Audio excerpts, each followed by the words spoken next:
Take our lead, let's help you make your mark. Our goal is your satisfaction. Let us show you the way. Before cooking or freezing, wash the caul fat. I do this in a colander and continuously run water through it. Washing not only cleans the web, but also helps rid any awful smells. You can cook with it right away, but caul fat freezes well. 9 April 2019.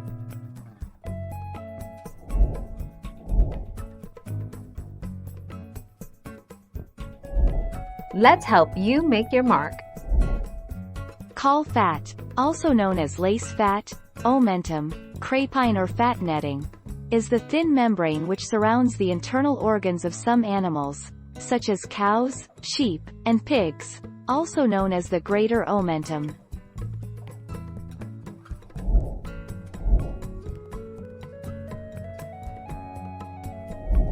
Let's help you make your mark. As you gently roll the stomach and intestines free from the deer, you will see the layer of caul fat that envelops everything. Use your fingers to gently separate it away from the organs. It will be attached in a few places, most noticeably the spleen, and will need to be cut away from those with your knife. 3 January 2020.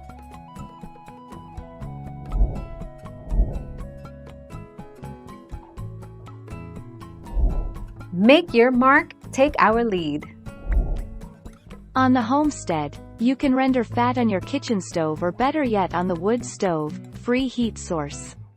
Fat from goats, sheep, llamas, alpacas, deer, moose, elk, caribou and other ungulates is hard and when rendered is called tallow.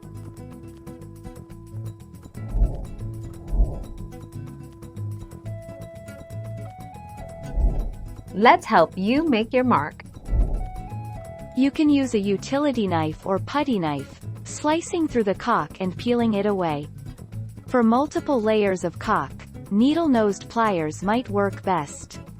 There are also specialized caulk removal tools designed to tear away caulk cleanly.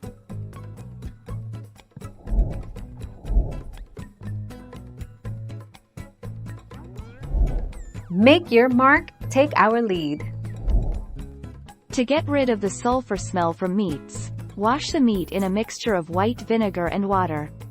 In regards to getting rid of the porky smell, I find placing the meat in a tight plastic bag and placing it in the green recycle bin will make it go away. I always wash my pork and chicken in water, vinegar bath. 6 April 2010. Thank you for watching. Please subscribe and hit the bell notification.